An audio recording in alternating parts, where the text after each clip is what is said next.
Hi, for Wednesday, July 8th, 2020. This is the Pro and Con Show, and I am your host, Michael James Ott. Welcome to the show. As always, encouraging people to be better citizens. You got to spend a little bit of extra time, folks, in understanding the issues, the good and the bad, the for and against, the pro and the con, hence the Pro and Con Show. We've got to understand where we're coming from. We've got to, come back together after some people, wealthy, powerful people, running our political parties have kept, done a pretty good job using propaganda to separate us, to make us feel like, we're at war with ourselves. Literally, the Hatfields and McCoys kinds of things. And this simply is not true. We would all, I guarantee you, be on much more common ground if we would just take time to talk about the major issues and talk about the background for them and get expert testimony on all sides. Give it to me. I'll take it. Give me all the information, and then step by step, let's talk about how we resolve and make things. Try to eliminate or mitigate things that we don't like, and try to prosper and grow things that we do. And that's how you do great governance. Today's show is called Perceptions, and I just wanted to show you a graphic here. So there's a headline: Supreme Court rules against Trump on financial records, but delays win for Dems. So what's going on is that people have been trying to get at Mr. Trump's financial records for a while, and he's been throwing a lot of money behind trying to prevent people, various courts and grand juries and whatnot, from seeing his financial records. And of course, I don't know how many billions of dollars that he has, but it's sufficient that he can hire sufficient lawyers, and our legal system, of course, and rightly so, moves fairly slowly. That's probably appropriate. But step by step, then it means that this has been dragging out for a long time. And so there's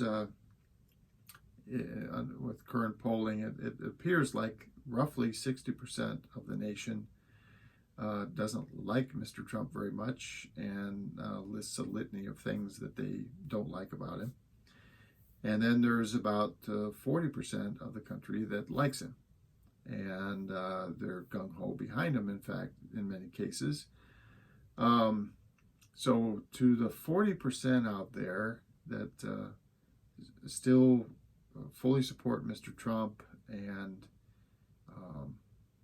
think he's great and so on, I want to ask you, propose to you this premise. If it's true that he's actually a great leader and the greatest president of all time, and doing a great job for you and all of America and everyone around the world, and he's just this awesome person, then wouldn't you say he has a perception issue?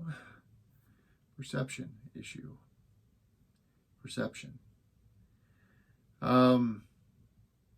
So when almost 2 out of 3, something approaching 2 out of 3 people really despise you, but you're really a great person, you either are fooling that roughly 40%, 1/3 to 40% of the people, that you are a great person, or you have a huge perception problem and should be trying to fix it. Shouldn't you? Especially if you want to win popular elections and be re-elected to office. So Mr. Trump, it goes on and on and on, the perception issues. So one of them is his finances and how he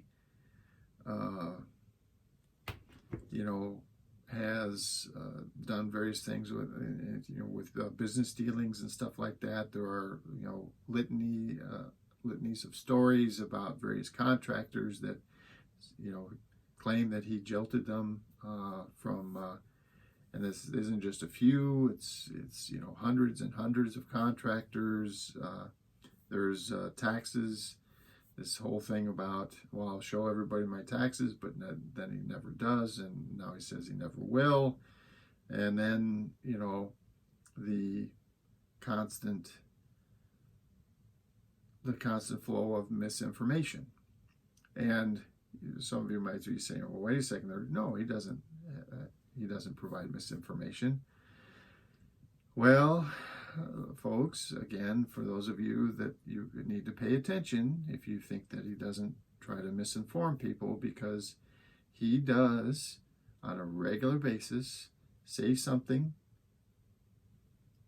and then 5 minutes later he says the polar opposite. Or one day he says something and the next day he says the polar opposite. Both of those things can't be true.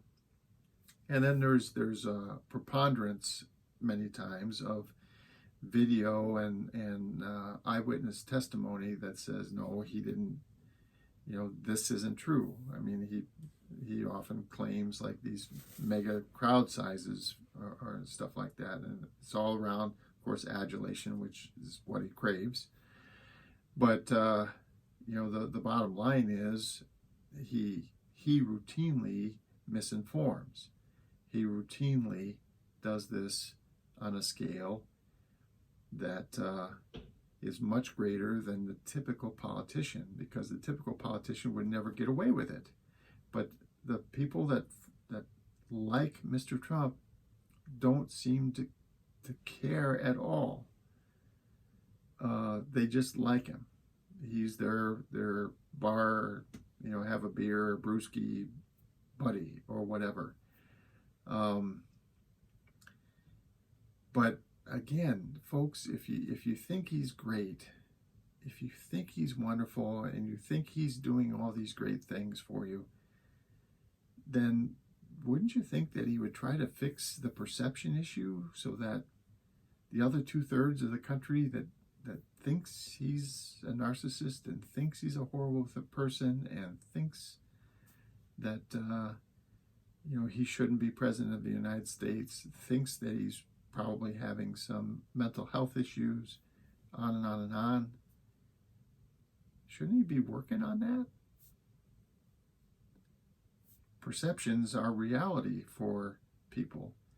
And that's one of the reasons why I do this show, is because I'm trying to get people to at least step back and think about how they've gotten to where they are, and opening at least a small window, a doorway to this idea that what they're currently thinking may not be correct. Their perception is the reality, and the perception is wrong. The reality actually is different, but for you who won't perceive something different, your reality isn't the correct reality, isn't the one that the vast majority of people experience, and we all of us should fix that. And it's all of us have that, by the way, all of us. It's true for everybody, because you have limited information. And so you need to seek out, if there's an issue that's important to you, if there's something that's important to you, these issues are always complex. You need to seek out additional information to make sure that you're moving forward on the right path. So Mr. Trump appears to have a significant perception issue, since roughly 60% of the people in the country, according to the latest polls, don't think he's fit for the position of President of the United States. All right, so for the Pro and Con Show, I'm Michael James Ott. Until the next show, bye for now.